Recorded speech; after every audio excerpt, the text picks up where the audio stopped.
રાજકોટનો રણટંકાર અને રાજકોટના રણટંકારથી ગુજરાતી મીડિયા ઇતિહાસ તો સૌથી મોટો ડિબેટ શો એટલે શંખનાદ 2024। આ ડિબેટ શોમાં અલગ અલગ તમામ મહાનુભાવો આવ્યા, ઉદ્યોગપતિઓ પણ આવ્યા, પોલિટિશિયન પણ આવ્યા, પરંતુ હવે એક એવા રાજનેતાની વાત કરવાની છે કે જેને 2017માં એક મુખ્યમંત્રી સામે બાદ ભીડી, ચૂંટણી લડવાનો લડકાર પણ કર્યો, પરિણામ કંઈ પણ આવ્યું પરંતુ દબંગાઈથી લડ્યા અને થોડા સમય માટે તેઓએ પાર્ટી છોડી અને ફરીથી તેઓ શક્તિસિંહ ગોહિલના સારથી બનીને ફરી રહ્યા છે। ત્યારે આવો જાણીએ કોણ છે એ નેતા અને ત્યારબાદ એની સાથે કરીશું આપણે નિખાલસ ચર્ચા। ઇન્દ્રનીલ રાજ્યગુરુ રાજકોટના પૂર્વ ધારાસભ્ય અને વિધાનસભામાં લોકોના પ્રશ્નો ઉઠાવવા માટે જાણીતા નેતા છે ઇન્દ્રનીલ રાજ્યગુરુ। વર્ષ 2022ની વિધાનસભા ચૂંટણી પહેલા કોંગ્રેસમાંથી આપ પાર્ટીમાં ગયેલા અને આપમાંથી ફરી કોંગ્રેસમાં આવેલા આ નેતા ગુજરાતમાં સૌથી ધનિક ધારાસભ્ય તરીકે ઓળખ ધરાવે છે। સૌરાષ્ટ્રના પ્રવેશદ્વાર એવા રાજકોટ બેઠક માટે તથા મતદાન પહેલાના જનતાના મૂળ મામલે તેમના શું મત છે, આવો જાણીએ। બિલકુલ, તો ઇન્દ્રનીલ રાજ્યગુરુ આપણી સાથે આવી ગયા છે। ઇન્દ્રનીલભાઈ, સ્વાગત છે આપનું ગુજરાત ફર્સ્ટમાં। જી નમસ્કાર, થેન્ક યુ। ઇન્દ્રનીલભાઈ, આમ તો કટાક્ષના સવાલથી શરૂઆત ન હોય, પરંતુ મારો સવાલ એવો છે કે પરેશ ધાનાણીને ટિકિટ આપી ત્યારથી ક્યાંક એવો માહોલ છે, રાજનીતિ ગલિયારોમાં એવી ચર્ચા છે કે ઇન્દ્રનીલભાઈ પક્ષના નિર્ણયથી નારાજ છે। પરેશભાઈનું સજેશન જ મારું હતું અને એનાથી નારાજગી કઈ ગલિયારીઓમાં છે એનો ગામને પણ ખબર નથી, મને પણ ખબર નથી, કદાચ તમને ખબર છે, એટલે એની નારાજગીનો કોઈ પ્રશ્ન જ નથી। ક્યાંક એવું હતું કે તમારે કોઈ કોળી સમાજમાંથી આવતા નેતાને ટિકિટ અપાવી હતી, એવી વાત પણ હતી ઇન્દ્રનીલભાઈ? એવી કોઈ વાત હતી જ નહીં, પણ રાજકારણ છે, જે કઈ હતું એ પરેશભાઈને લડાવવા માટેની જ વાત હતી, રણનીતિ જ હતી કહી શકાય। ઇન્દ્રનીલભાઈ, જો અને તો ઉપર પરેશ ધાનાણીની ટિકિટ આપવામાં કેમ તમે બધા સહમત થઈ ગયા? જો પરસોત્તમ રૂપાલા, તો પરેશ ધાનાણી, બાકી શું પ્લાન હતો? એમણે એવું કહ્યું હતું કે જો ને તો, પણ પાર્ટીએ નક્કી જ કર્યું હતું કે પરેશભાઈ અહીંયા લડે છે। ઓબીસી ચહેરો, કોળી સમાજના ચહેરાની પણ એક વાત તમે બહુ જબરજસ્ત ચલાવી। પરેશ ધાનાણીના આવ્યા બાદ ઇન્દ્રનીલ રાજ્યગુરુ એટલે રાજકોટ અને સૌરાષ્ટ્રના નેતા કહેવાય, ખાલી રાજકોટ પૂરતા ઇન્દ્રનીલ રાજ્યગુરુ સીમિત નથી।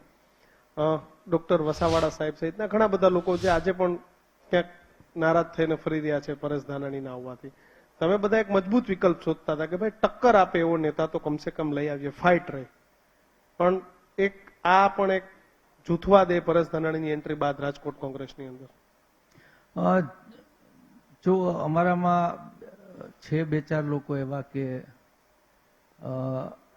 એને આ પ્રકારે એનું રાજકારણ ચલાવવું હોય, એમાંથી કોઈ ચલાવ્યું હશે, બાકી કાર્યકરોને અને બાકીના જમીની આગેવાનોને પરેશભાઈના આવવાથી ખૂબ ખુશ જ છે એટલું નહીં, પણ ખૂબ ખંતથી અત્યારે કામ કરી રહ્યા છે। પણ ઇન્દ્રનીલભાઈ, આ પ્રકારનું રાજકારણ, આ પ્રકારનો જૂથવાદ, હું જૂથવાદ જ એટલા માટે કહીશ કારણ કે એક જ શહેરમાં ને સામા પવને લડવાનું છે। હું માફ કરજો, આ ટોપિક બંધ કરીએ। તમે બે ત્રણ જણને કોઈ જૂથવાદ કયો તો એ વાતમાં કોઈ દમ નથી, જે લોકોમાં જ નથી એની ચર્ચાઓથી જૂથવાદ કોંગ્રેસનો ગણાવવાની કોશિશ ન કરો તો હું ખૂબ રાજી થઈશ। બિલકુલ ઇન્દ્રનીલભાઈ, ચાલો, તમે રાજકોટ બેઠક પર પરેશ ધાનાણીને અમરેલીથી લાવ્યા છો, તમારી પાસે શું ગણિત છે કે 2002માં જે અમરેલીમાં પરિણામ આવ્યું હતું એ પરિણામ 2024માં રાજકોટમાં આવશે એવું? એના ઘણા બધા રાજકીય ગણિતો છે અને જેમ 2009માં કોઈને ખ્યાલ નહોતો અને રિઝલ્ટ કુંવરજીભાઈ અમે લઈ આવ્યા હતા, એને પણ અમે આમંત્રણ દઈને લઈ આવ્યા હતા કે તમે લડો, પરેશભાઈને પણ અમે આમંત્રણ દઈને લઈ આવ્યા છીએ કે તમે લડો, કુંવરજીભાઈ પણ જીતા હતા અને પરેશભાઈ પણ જીતશે। ગણિત શું? ગણિત એ મંચનો વિષય નથી, પણ તો પણ તમે કઈ જાહેર મંચનો વિષય નથી, એટલે આપ જાહેર મંચના વિષયો ઉપર મને પૂછો તો વધારે ગમશે। જાહેર મંચનો વિષય પૂછી લો ઇન્દ્રનીલભાઈ। આમ આદમી પાર્ટી અને કોંગ્રેસ વચ્ચેનું ગઠબંધન એ દિલ્હીથી હાઈકમાન્ડે કર્યું કે ભાઈ બંને પાર્ટીએ સાથે રહીને લડશે ગુજરાતની અંદર. તમે આ ગઠબંધનને કેટલી હદે સ્વીકારો છો અને આનાથી શું ફાયદો એ કોંગ્રેસને આ લોકસભાની ચૂંટણીમાં થશે? નુકસાન તો વિધાનસભામાં થઈ ચૂક્યું છે, લોકસભામાં શું ફાયદો થશે? જો તમે આખા ગુજરાતમાં 2 સીટ ઉપર ને 23 સીટ ઉપર હવે અમે લડી રહ્યા છીએ અને એમાં બધે જ રાહુલજી આવ્યા ત્યારે એ બાદ પણ જે કોંગ્રેસની સભાઓ હોય, કોંગ્રેસનો ઉમેદવાર હોય, ત્યાં આમ આદમીના ઝંડાઓ લઈને એ આવે છે, એમના ઉમેદવારો છે ત્યાં અમારા ઝંડા લઈને અમારા લોકો જાય છે. એટલે સંયુક્ત રીતે લડાઈ ઉપરથી નક્કી થઈ છે કે આપણે સંયુક્ત લડાઈ આપવાની છે. એ પ્રમાણે ગુજરાતમાં અત્યારે જઈ રહ્યા છીએ. વિધાનસભામાં તો નુકસાન થયું ને ઇન્દ્રનીલભાઈ? વિધાનસભાની ચૂંટણીમાં 40 બેઠકો પર બીતી હુઈ બાतें ક્યું કરતે હો? પણ જવાબ તો આપવો પડશે. આ સામે લલિત વસોઈ આવી ગયા છે. મને ખબર છે કે ધોરાજી ઉપલેટા બેઠક પર ત્રિપાખીયો જંગ ન થયો હોત તો લલિતભાઈ પરિણામ કઈક અલગ હોત ને તમે લોકો વિધાનસભામાં પહોંચી શક્યા હોત. આ ઘટના ઇન્દ્રનીલભાઈ તમારે પણ આ પરિણામનો સામનો કરવો પડ્યો તો કોઈ સ્ટેન્ડ ઉપર, કોઈ નિર્ણય ઉપર તો આવવું પડશે ને? નહીં, અમે નિર્ણય ઉપર આવ્યા ને, એ પછી અમે સાથે લડીએ છીએ. જાગ્યા ત્યાંથી સવાર, જાગ્યા ત્યાંથી સવાર. તમે ગઈકાલ બદલી શકશો, આવતીકાલ સુધારી શકો, એ થઈ ગયું છે. પછી બિલકુલ આવતીકાલ સુધારી શકશો, પરંતુ એક નારો ભાજપનો છે, સૌનો સાથ સૌનો વિકાસ. પ્રદેશ કોંગ્રેસમાં તો ક્યાંક હવે ભરતસિંહ સોલંકી હવે જમ્મુ કાશ્મીર જતા રહ્યા, અર્જુનભાઈ કોંગ્રેસ છોડીને ભારતીય જનતા પાર્ટીમાં જતા રહ્યા. ત્યાં હવે ક્યાંક એવું લાગે છે કે પ્રદેશ કોંગ્રેસમાં જે જૂથવાદ હતો એ દૂર થઈ ગયો. બિલકુલ. તમે ગુજરાતમાં આ વખતે જે ટિકિટો દેવાની, તમારું અવલોકન જો રાજકોટના 2-3 લોકો ઉપર પણ રહેતું હોય તો ચોક્કસપણે આખા ગુજરાતની બધી જ સીટો ઉપર તમારું અવલોકન હશે તો તમે જોશો કે એમાં ક્યાંય જૂથવાદ નહીં. સારો ઈ મારો, મારો ઈ સારો નહીં, એ શક્તિભાઈની વાત હંમેશા ઈ કરતા હતા અને પ્રમુખ થયા પછી એમણે આ વખતે ટિકિટોમાં એ પુરવાર કરી બતાવ્યું છે. તો કઈ વાત શક્તિસિંહની ગમે છે ઇન્દ્રનીલભાઈને? શક્તિભાઈ આખી ગુજરાતને ગમે છે ને એ વાત મને સૌથી વધારે ગમે છે. કઈ વાત? એમ તો બહુ વર્ષોથી શક્તિભાઈ આખા ગુજરાતને વધારે ગમે છે, એ વાત મને બહુ ગમે છે.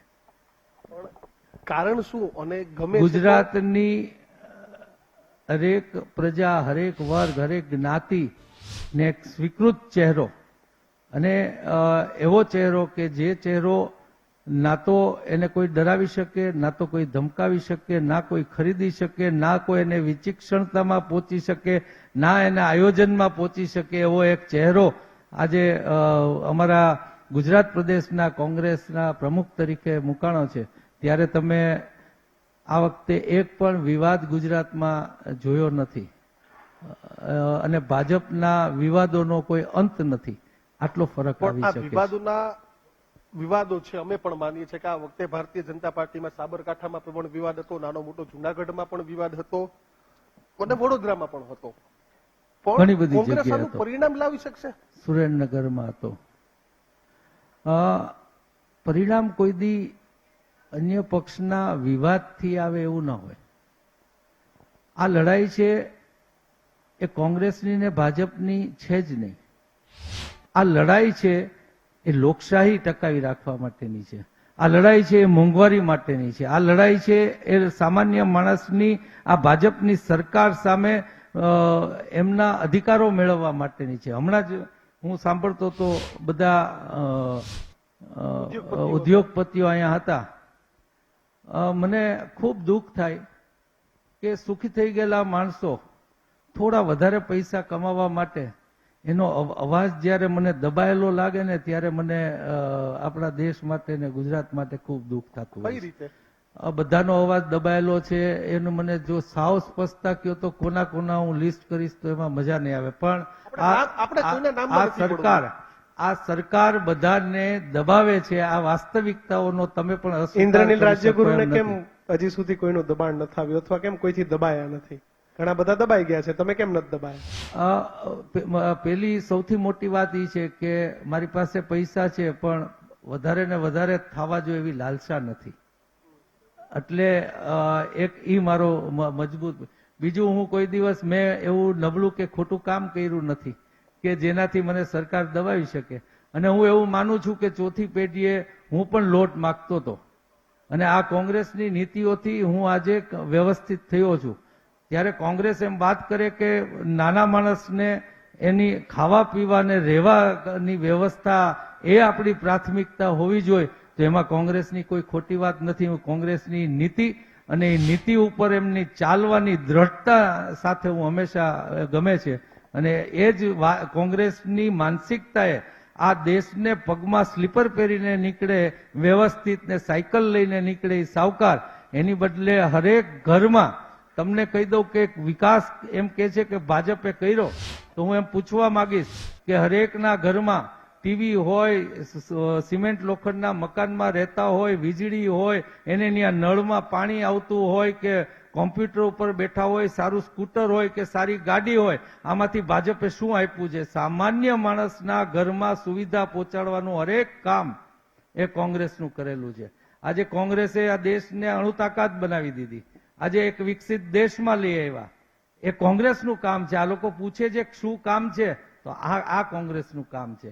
ત્યારે ભાજપનું કામ શું છે? ભાઈ, મને દર વર્ષે મારી એક ફિક્સ આવક છે, તો હું ફિક્સ આવકમાંથી હું મારું મકાન લઈશ, મારે એમાં પછી બીજે વર્ષે હું ફર્નિચર બનાવીશ, ત્રીજે વર્ષે ઓલું કરીશ. એમ આપણે બધા જ લગભગ આપણા પણ વિકાસ તો 50% બધાયનો સાથે થાય ને ઇન્દ્રનીલભાઈ, વિકાસ તો બધાયનો થયો છે એવું તો તમે હું સ્વીકારો તમને છો ને? હું કહું તમને શું વિકાસ થયો છે, એના ઉપર જ આવું છું કે તમે હર વર્ષે પરસેવાના પૈસામાંથી તમે લગભગ પગારદાર માણસ તો 50% એને પણ ખ્યાલ નહીં હોય એટલો ટેક્સ તરીકે તમે સરકારને આપો છો. બીજો કેટલો ટેક્સ દર વર્ષે આવક જેમ સામાન્ય માણસને જાય સામાન્ય વિકાસ થાય એવો સામાન્ય વિકાસ ભાજપ કરે અને એને વિકાસ ગણાવે. પણ એક ગરીબના ઘરમાં તમારું આપણો જે રેશિયો છે એ ભૂખમરાનો વૈધો છે આ ભાજપની સરકારમાં, તો એને વિકાસ ન કહેવાય. તમે રોડ કરી દો છો, બરોબર છે, એ અમે દર વર્ષે પૈસા આપીએ છીએ, મોટર ટેક્સ થી લઈને બધી ટેક્સના. એક રોડ સરખા કરી દો છો, બીજો શું વિકાસ? સ્કૂલો છે, કન્સ્ટ્રક્શન કરે, એમાં શિક્ષકોને ન રાખે. શું કામ? તો કે સ્કૂલો વાળાના ધંધો ચાલવો જોઈએ. નાનો માણસ ક્યાં જાય? તો કોંગ્રેસ આવા મુદ્દા ઉઠાવતું કેમ નથી? અમારા મુદ્દાઓ તમે લોકો દેખાડો છો, અમે તો ઉઠાવીએ. ક્યારે નથી દેખાડતા એવું? એટલે હું મીડિયાની વાત કરું હા, એટલે મીડિયા ક્યારે નથી છું, બતાવતું? ઓવરઓલ મીડિયાની વાત કરું છું કે અમારા ખડગેજીની પ્રેસ કોન્ફરન્સ હોય ને દિલ્હીનું મીડિયા દેખાડે નહીં. રાહુલજીની એક નબળી વાત હોય એટલે મીડિયા એના ઉપર સતત બધા જ મીડિયા હાઉસીસ બધા વળગી જાય. એક આ વાસ્તવિકતા છે. તમે એની દલીલ અમાર નથી, પણ અમારે પહોંચવું કેમ? તમે એક સમજો, મીડિયા હાઉસની વાત કરી, તમે- તમે મારા ઉપર વાત કરી. હું નહીં, તમને કહું, હા. તમે એક દિલથી તમે એક બ્રાહ્મણ પરિવારમાંથી આવો છો, બિલકુલ. હિન્દુ છો. બિલકુલ જ્યારે કોંગ્રેસ એવો નિર્ણય લીધો હતો કે રામ મંદિરની મૂર્તિ પ્રતિષ્ઠામાં, પ્રાણ પ્રતિષ્ઠામાં નથી જવું, બરોબર. ત્યારે હિન્દુ તરીકે ઇન્દ્રનીલ રાજ્યગુરુનું દુઃખ થયું હતું? નહીં, જરાય નહોતું થયું. એટલા માટે નહોતું થયું કેમ કે આપણા શંકરાચાર્યોએ એનાથી મોટો તો નરેન્દ્ર મોદી નથી જ. આપણા 4 શંકરાચાર્યો એમ કે આ વિધિવત નથી થતું, આ ભાજપ એના લાભ માટે કરી રહ્યો છે, તો અમારે ભાજપના લાભ માટે અમારે હિન્દુઓએ જવાનું? પણ આપણે તો ભાજપના વોટ માટે ઇન્દ્રનીલ રાજગુરુએ બ્રાહ્મણ તરીકે ખરાબ લગાડવાનું? બ્રાહ્મણ તરીકેની મારી ફરજ એ છે કે લોકોને મૂર્ખ બનાવવાનો ધંધો જ્યારે થઈ હોય, રામના નામે મત લઈ બગલમાં છુરી રાખી અને લોકોને છુરી મારવાની વાત મોદી કરી રહ્યા હોય, ત્યારે એ રામ મંદિરના દર્શન કરવા હું પણ જઈશ, રાહુલજી પણ જશે, સોનિયાજી પણ જશે, બધા જાશું. પણ એ જ્યારે શંકરાચાર્ય એમ કે હવે આ હિન્દુ સ્થાપના તરીકે બરોબર છે, ત્યારે અમે જાશું. જનતાના પણ પ્રશ્નો લઈશું વારાફરતી. જી ભાઈ, આપનો પરિચય અને આપનો પ્રશ્ન કહેજો. કેયુ રનડકટ, એક યુવા રાજકોટના અગ્રણી તરીકે આપને એક સવાલ પૂછું છું જી, કે આજે ભૂતકાળમાં ભારતીય જનતા પાર્ટીની સરકારે કાશ્મીરનો જે સળગતો પ્રશ્ન હતો, 370 અને 35 કલમ હટાવવાનો એક ઝાટકે જે નિર્ણય લીધો, એમાં કોંગ્રેસના સાંસદ સભ્યોએ વોકઆઉટ કરવાનું કારણ શું? આ રાષ્ટ્રની સુરક્ષા, શાંતિ અને કાશ્મીર ભારતનો અભિન્ન અંગ છે એવું કોંગ્રેસ નથી માનતી? આમાં તમારી જેમ બીજો કઈ પ્રશ્ન છે નતર આપ બેસો આરામથી. હા, આરામથી બેસો એટલે તમને આરામથી જવાબ દો. અને મને ખૂબ ગમ્યો આ પ્રશ્ન. કાશ્મીર એમનો જવાબ લઈ લઈએ પછી ક્યાંથી પ્રશ્ન લઈશ. કાશ્મીરમાં 370 ની કલમ ભારત સરકારે જે તે સમયે આપણા હરિસિંહ જે રાજા હતા એમની જે માગણી હતી એના અનુસંધાનમાં એમને આપેલો વાયદો હતો. અને એ વાયદો એ સરકારનો વાયદો હતો. જે તે દિવસની સરકારનો વાયદો હતો કે તમે અમારામાં ભળી જાઓ. અમે કાશ્મીર આપણું નહોતું, એ આપણામાં ભળ્યું. નહીં, કાશ્મીર તો ભારતનો અભિન્ન અંગ જ છે. તમને ને જો કેવી રીતે હવે જો માની તમને શકીએ આપણે? તમને આખી ખબર નથી ને વચ્ચે બોલશો તો તમને પ્રત્યુત્તર ન આપી શકે. જવાબ આપી દેવા દો મિત્રો. હા? હેલ્ધી ડિસ્કશન તો થાય. આપણે ગેસ્ટ આપણે પ્રશ્ન પૂછવાનું કામ છે. આપણે 48માં જયારે આખો દેશ એક થયો ત્યારે એ આપણામાં નહોતા, એ પછીથી આપણામાં ભળ્યો. અને ત્યારે આપણે એ હરિસિંહ અને એમાં તમને એ નહીં ખબર હોય કે હૈદરાબાદ અને જુનાગઢ આ બંનેમાં આપણે એ રીતના લઈ લીધું તો આ પ્રદેશ બંને એના રાજાઓએ લખી દીધો તો પાકિસ્તાનને. આપણે એ રીતના લઈ લીધો કે ત્યાં પ્રજા હિન્દુ છે, કાશ્મીરની પ્રજા એ મુસ્લિમ છે, પણ ત્યાંના રાજાએ આપણને લખી દીધો તો પણ આપણે લઈ લીધો હતો. એટલે ત્યારની સરકારે એ પ્રદેશ આપણો સાચવી રાખ્યો હતો.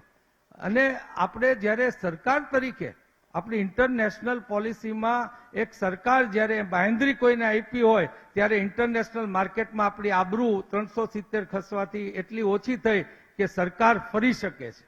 આ આપણી એમાં ખામી છે. બીજું 370 હટાવવાથી રાજકીય મતના લાભ સિવાય ત્યાં બીજો શું ફરક પડે છે? એમાં એની જાણકારી તમે રાખી જ મને પ્રશ્ન કરો છો, પણ 370 હટવાથી આપણને ત્યાં શું ફાયદો થયો એ પણ મને ગણાવી શકો તમે? ભારતનો નાગરિક ત્યાં જમીન લઈ શકશે, વિકાસ થશે, ડેવલપ થશે, ઉદ્યોગ ક્ષેત્રે થશે. આજે ભૂતકાળની અંદર ત્યાં બોલિવૂડના આપણે ઘણા બધા પિક્ચર ને સિનેમેટોગ્રાફી થતી, મીડિયા પણ ત્યાં બેન હતું. આજે મીડિયા ત્યાં કોણ કે મીડિયા બેન્ડ હતું એવું કોણ? ભૂતકાળમાં હતું જ કોંગ્રેસના ક્યારે? સરકારમાં. જરાય નહીં. એવું કઈ આ તમે કયો છો કાશ્મીરમાં જવા માટે તમે કયો છો પરમિશન લેવી આ પડતી. ભાજપના કાર્યકર્તા નથી ને? કાર્યકર્તા નથી, પણ એક ઓકે. યુવા અગ્રણી પણ તરીકે તમને સવાલ એક કહી કરીએ દઉં, આ યુવા અગ્રણી તરીકે તમને હું કહી દઉં છું કે આ ત્યાં બેન્ડ હતું. ઓકે, હવે એ બાજુમાં વોટ્સએપ આપી દો. વોટ્સએપ એમને આ યુનિવર્સિટીના બાજુમાં આ બધા આપી દો. હિસાબો છે. તમે સવાલ આ વાસ્તવિકતાઓ નથી. અને તમને યુવાનોને કોંગ્રેસના શાસનની ન ખબર હોય એટલે દુઃખ પણ નથી. બિલકુલ. ઇન્દ્રનીલભાઈ, સવાલ આવે ત્યાં સુધી એક નામ હતું પરેશ ધાનાણી પહેલા વિક્રમ સોરાણી. મને લાગે છે કે તમે એવું જ કહેશો કે જવાબ નહીં આપું, પરંતુ પ્રશ્ન પૂછવો એ મારું કામ છે. ઇન્દ્રનીલભાઈ સહિત તમામ નેતાઓ આ વિક્રમ સોરાણીને ચૂંટણી લડાવવા માંગતા હતા. કાલે જ સાંજે હમણાં રહીમે અને ગૌતમે સમાચાર આપ્યા કે આ વિક્રમભાઈ હવે ભારતીય જનતા પાર્ટીમાં જઈ રહ્યા છે.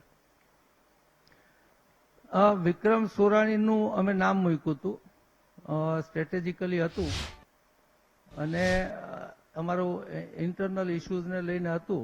એમને ટિકિટ નથી દેવાની એવી તો અમે એને ઘણા ટાઈમથી કહી પણ દીધેલું હતું. અને એ કોંગ્રેસ પક્ષમાં હતા પણ નહીં, પણ એક મજબૂત ચહેરો અમે માનતા હતા. પણ આજે એમની સાથે સંકળાયેલા લોકોની જેની મને ખબર છે એ બધા કોંગ્રેસ સાથે જોડાવા જઈ રહ્યા છે. તો આ કેમ એવા ચહેરાને કોંગ્રેસ પસંદ કરે છે કે ક્યાંક કદાચ તમે એવું લાગે છે કે આજે તો એક નેતાએ કહ્યું પણ ખરા કે સુરતવાળી થાત વિક્રમ સોરાણીને ટિકિટ આપી હોત તો? બોલવાવાળા બોલે. મને એક તો કયો કે મારું નામ બોલાતું હતું, તમે એનું કેમ કઈ પૂછતા નથી? અરે તમે કેમ ન તમને લડ્યા? તમને ખાલી ઓલા એક તમારું નામ એક અમારા હેમાંગ વસાવડા કઈક બોલ્યો હોય એટલે એને આવડો મોટો ઇશ્યુ ન બનાવવાનો. તમારું અમારા નામ- બિચારા ડોક્ટરને પોલિટિકલી નથી ખબર પડતું, સારા સર્જન છે. એમ નહીં, તમારું નામ હતું તો એ પણ બે ધડક ચલાવ્યું હતું. એક પ્રશ્ન આપણે ત્યાંથી લઈ લઈએ પછી પાછા તમારી પાસે આવીએ. મારું નામ દીપ ભંડેરી છે. હું એક વિદ્યાર્થી છું. હવે આજે જ્યારે કોંગ્રેસના મેનિફેસ્ટોમાં મેં વાંચ્યો કે બેરોજગારો અને પેપર લીક ઉપર એ લોકોએ ચર્ચા કરી છે, મેનિફેસ્ટોમાં એ મુદ્દા લીધા છે, તો જ્યારે દેશના પ્રધાનમંત્રી આ મુદ્દા ઉપર કેમ કઈ બોલતા નથી? એ લોકો માટે શું આ મિત્ર, વિદ્યાર્થીઓના જે આ તો પેપર નેતા જ લીક કોંગ્રેસના છે ઈ તો અને- પ્રધાનમંત્રીના મુદ્દા ઉપર ક્યાંથી કહેશે તમારી વાત નહીં સાચી નહીં છે. આમાં આનો એમ પૂછવા ના, માંગે કે શું એ કોઈ મુદ્દા- પણ કોઈ પણ યુવાનનો હોય પ્રશ્ન એનો જવાબ મારે દેવો જોઈએ. હા, કન્ટિન્યુ. તો એ મુદ્દા માત્ર કોંગ્રેસ માટે જ છે? પ્રધાનમંત્રી એની ઉપર હજી સુધી ચૂપ છે? આ પ્રધાનમંત્રીને કમનસીબે છે એટલે આપણે પ્રધાનમંત્રી છે એટલે સર આંખો પર. પણ અનફોર્ચ્યુનેટલી આ દેશમાં મોસ્ટ કરપ્ટ માણસ અત્યારે પ્રધાનમંત્રી બની ગયા છે. ઇન્દ્રનીલભાઈ, આપણે કોઈના પર્સનલ મુદ્દા ઉપર નહીં જશું. કરપ્શન કેમ આમાં કેમ કરપ્શન એટલે પર્સનલ મુદ્દો કેવી રીતના થાય? પર્સનલ જ થાય. ના ના પ્રધાનમંત્રી એટલે કરપ્શન મારી વાત જ આ છે. મારી વાત જ ઈ છે કે કરપ્શન મેં ના કરો. બોલવા દ્યો, બોલવા દ્યો. કરપ્શન એટલે how can it be a private issue? Corruption એટલે આપણા પરસેવાના પૈસામાંથી એ લોકો ઘર ભેગા કરે છે. હાઉ કે એ વ્યક્તિગત કેવી રીતના થયો? આ મોદી અહીંયા કૈલાસનાથનને બેસાડી અને કરપ્શન કરે છે, અહીંયા નાટકના સીએમ બેસાડે છે. આ નાનો મુદ્દો છે? આ કરપ્શનમાં આ બોન્ડ દ્વારા જે કરપ્શન થયું એ કઈ નાનો મુદ્દો છે? કરપ્શન એ વ્યક્તિગત મુદ્દો થયો. How can it be personal? વ્યક્તિનું નામ લીધું તો એટલે હા, અરે વ્યક્તિ આમાં મોદી જ. અરે ભ્રષ્ટાચારમાં ભાજપે નહીં, મોદી મોદી અને મોદી, ભ્રષ્ટાચારી મોદી. તમે પૂછો, તમે પૂછો, તમે ભગવાનનો પ્રશ્ન અરે ભાઈ, આ મીડિયા ઉપર આ મોદીજી રાહુલજી વિશે વ્યક્તિગત નો બોલવાની વાત બોલે છે, નહેરુજી ઉપર બોલે છે એનો વાંધો નહીં. અને મોદીજી આ ડર કે એનું નામ કોઈ નહીં લેવાનું, આ ડર છે એ દેશને મારી નાખવા તરફ જઈ રહ્યો છે. ઇન્દ્રનીલભાઈ, આપણે જયારે સૌરાષ્ટ્રની ચર્ચા કરીએ છીએ હા, રાજકોટ, તમે તો એના ઉપર આવો. હા, અને અમે તો એના ઉપર જતા, તમે એના પર જ હતા. મને એમણે પ્રશ્ન પૂછ્યો એનો જવાબ દીધો. ભાઈ, એ પેપર ફૂટવા, એ કરપ્શનમાં પૈસા ભેગા કરવા પેપર ફૂટશે ભાજપની સત્તા છે ત્યાં સુધી. બસ એ જવાબ તમારો હોઈ શકે. આ જવાબ તમારો હા, પણ એ કરપ્શન ને લઈને છે ને, એ મોદી જ કરપ્શનમાં છે. મોદી એકવાર એમ કહી દે કે એક પેપર ન ફૂટવું જોઈએ એટલે એક પેપર ન ફૂટે. આ ગુજરાતમાં કે આખા દેશમાં આ વાસ્તવિકતા છે. રાજસ્થાનમાં ગેહલોત સરકાર હતી, પેપર નતા ફૂટ્યા ઇન્દ્રનીલભાઈ? ક્યારે? રાજસ્થાન ગઈ સરકારમાં ગઈ સરકારમાં ઇન્દ્રનીલભાઈ હતા, પેપર નતા? ગેહલોતની સરકાર હતી, પેપર નતા ફૂટ્યા? કેટલી વાર ફૂટ્યા? 4 વખત. અહીંયા કેટલી વાર ફૂટ્યા છે? એક વાર. રાજસ્થાનમાં એક વાર એવું થયું હતું. એ એરર હોઈ શકે. અહીંયા કેટલી વાર ફૂટ્યા? ગુજરાતમાં અને ભાજપની જે પ્રદેશમાં સત્તાઓ હોય ત્યાં કેટલી વાર ફૂટ્યા? તમે એક રાજસ્થાનનું એક પેપર ફૂટ્યું, એની સામે તમે ભાજપના બધા પેપર ફૂટ્યા છે બધા પ્રદેશોમાં, કેટલા બધા ફૂટ્યા, એનો બચાવ ન કરી શકો. ઇન્દ્રનીલભાઈ, ભાઈ, મારો વિદ્યાર્થી મહેનત કરતો હોય તો ભાજપની સરકારમાં પેપર ફૂટે એ પણ ગુનો છે, અને રાજસ્થાનમાં ગેહલોતની સરકારમાં પેપર ફૂટે એક જ એ પણ ફૂટ્યું. ગુનો છે. એક પેપર એક ફૂટે પેપર ફૂટે નહીં, એક ફૂટે, એક પેપર પણ કેમ ફૂટે? એક આપણે કાચના ઘરમાં રહેતા હોય એક તો ફૂટે, પથ્થરો મારવા ન જવાય. એક ફૂટે આપણે પેલા એવું છાતી ઠોકીને કહ્યું કે અમારી સરકાર આવશે તો પેપર નહીં અરે, ફૂટે. ઈ તો નહીં જ ફૂટે. આ ફૂટ્યું રાજસ્થાન, 4 પેપર ફૂટ્યા. એક હવે સાંભળો તો હા, કહું. બોલો. એક પેપર ફૂટે એને એરર કહેવાય, અને વારીએ ઘડીએ ફૂટે એને ઇન્ટેન્શન કહેવાય. એરરમાં ને ઇન્ટેન્શનમાં મોટો ફરક હોય છે, ઓકે, એ ચલો. તમારે સમજવું ચલો, તમે જોઈએ. શબ્દોની રમતમાં એક મિનિટ ઇન્દ્રનીલભાઈ, અને અમે મેનિફેસ્ટોમાં લીધું છે કે નહીં ઇન્દ્રનીલભાઈ, ફૂટે. તમે પ્રદેશની ટીમમાં કામ કરો છો. આપણે જે મુદ્દાઓની ચર્ચા, હા, બિલકુલ.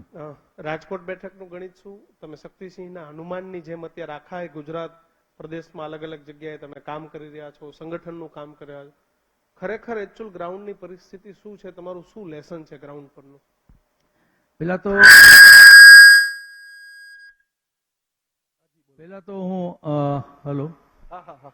પેલા તો હું કોંગ્રેસનો હનુમાન છું, અને મને કોંગ્રેસના હનુમાન તરીકે શક્તિસિંહે મને સ્વીકાર્યો છે, એનો મને આનંદ છે. અને બીજું કે મને આ ભાજપ સરકાર નથી જોતી, એટલે હું કોંગ્રેસનો હનુમાન છું. ઓકે, કેમ કે આ ભાજપ છે એ સરકારના હિતની નથી, અને હું લોકો માટે રાજકારણ કરું છું, કાંઈ રાજકારણમાં મેળવવા માટે કે થઈ જવા માટે નથી કરતો. અને તમે સ્ટ્રેટેજીની જો વાત કરતા હો, એક બાજુ મને હનુમાન કયો ને એક બાજુ અમારી સ્ટ્રેટેજી પૂછો, તો આ બે વાતને મેળ પડતો નથી કાંઈ. જો એ પરિણામો જ ભાજપના બોલશે. નેતાઓ પણ એનું જીતનું પરિણામે- ગણિત મૂકીને ગયા. પરિણામે- મોહનભાઈ કુંડારીએ એવું કહીને ગયા કે 5 ને આ વખતે 7 લાખની લીડ આવશે. હાથ સે રામભાઈ હાથ મોકલિયા મિલાવો જીતનો લઈને કહીને નીકળ્યા હતા ગયા. ઇન્દ્રનીલભાઈ. ભાઈ- હાથ સે હાથ મિલાવોનું કન્વીનર આખું કામ કરતા હતા આખા ગુજરાતમાં. ભાઈ તમને એક કહી દઉં, એ લોકો આવીને બોલી જાય એને શબ્દોની કિંમત છે. દેશના વડાપ્રધાનને ન શોભે એવી ભાષા બોલનારા પક્ષના લોકો ગમે ઈ બોલી શકે. અમે 70 વર્ષમાં જવાબદારીથી શાસન ચલાવ્યું છે અને લોકશાહીને ટકાવી રાખી છે અને અમે એ જવાબદારી નહીં ચૂકીએ. અમે ખૂબ શાસન પાર્ટીએ જોયું છે, અમને ધીરજ પણ છે અને અમે અમારો રસ્તો નહીં ચૂકીએ. એ અમારા રાહુલ ગાંધી અમારા સેનાપતિનો આદેશ પણ કહી શકાય કે આપણે નબળા રસ્તેથી સત્તા ઉપર નથી પહોંચવાનું, આપણે સબળા રસ્તેથી પહોંચવાનું છે અને લોકો માટે પહોંચવાનું છે. એને અમે અનુસરીએ. કેટલી દૂર દેખાય છે સત્તા? 25 વર્ષ તો ગુજરાતમાં થઈ ગયા. આ લોકોએ લગભગ 65 વર્ષ સુધી મહેનત કરી. હમ.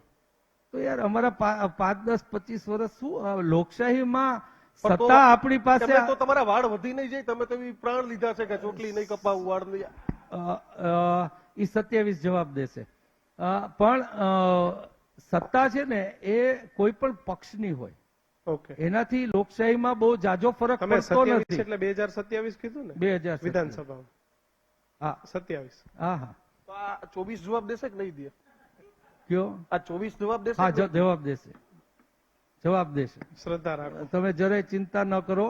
એ લોકોએ જે આજે આંકડા બોલીને ગયા જ ને એ બધા આંકડા યાદ રાખજો કે એવું થાય છે કે નહીં, પછી મને કહેજો. તમારી પાસેથી જવાબ માંગીશું. હું 100% તમે કયો ને આવીશ પાછો તમારા સ્ટુડિયોમાં. બસ. એટલે આપણે જે વાત કરી રહ્યા હતા કે સરકાર કોઈ પણ ની હોય, દેશ છે ને એની વ્યવસ્થા સચવાઈ રહેવી જોઈએ, એ અગત્યનું હોય છે. અને આપણો વાંધો, મારો વાંધો ભાજપ સામે એ સત્તા ઉપર છે કે હું કોંગ્રેસી છું એટલા પૂરતો નથી. મારો વાંધો એ છે કે માલિકોને ડરાવવાનું કામ થાય. માલિક એટલે દેશના માલિક આપણે બધાય. કોંગ્રેસના લોકોએ એમના લોહી દઈને જેલવાસા ભોગવી અને એક સામાન્ય માણસમાં આ દેશના માલિક આ સામાન્ય માણસને બનાવ્યો. એને દબાવવાનું કામ, એની લાલચનો લાભ લેવાનું કામ એ જે આ સરકાર કરી રહી છે, આ ભ્રષ્ટાચાર કરી રહી છે, એટલે મને ભાજપ સામે વધારે વાંધો છે. સત્તા કોઈ પણ નહીં હોય, લોકો નક્કી કરે. આ સારી તક, લાલચ બધું બધાય આપે છે. આ અમરીશ ડેર માટે રૂમાલ રાખ્યો તો વયા ગયા. તમારા માટે ટુવાલ કે કઈ રાખવાના હતા? મારી પાસે હંમેશા આવે છે લોકો, ઓફરો થાય છે હંમેશા આવે છે. તો ક્યારે પછી નિર્ણય લેવાના છે કઈ નથી એ લેવાના? લોકો હંમેશા આવે છે, પણ ત્યાં ક્રાઇટેરિયા એ હોય છે કે તમારું મગજ કાઢીને એનું મગજ ફિટ કરવાનું. મારી માનસિકતા નથી. મારે મારું મગજથી મારી જીવન જીવવું છે, મારે આત્મસન્માનથી જીવવું છે. મારે અહીંયા વિજયભાઈ રૂપાણી એક સીએમ કક્ષાના માણસની જે હાલત કરીને અહીંયા બેસાડી દીધા છે, એ પક્ષમાં જે લોકશાહીમાં ઇન્દ્રનીલભાઈ વચ્ચે તમે થોડુંક ચેન્જ કરાવ્યું હતું, પાછું હતું એ ફિટ કરાવી લીધું. કયો ચેન્જ કર્યું હતું મેં? આમ આદમી વાળું. આમ આદમી વાળું.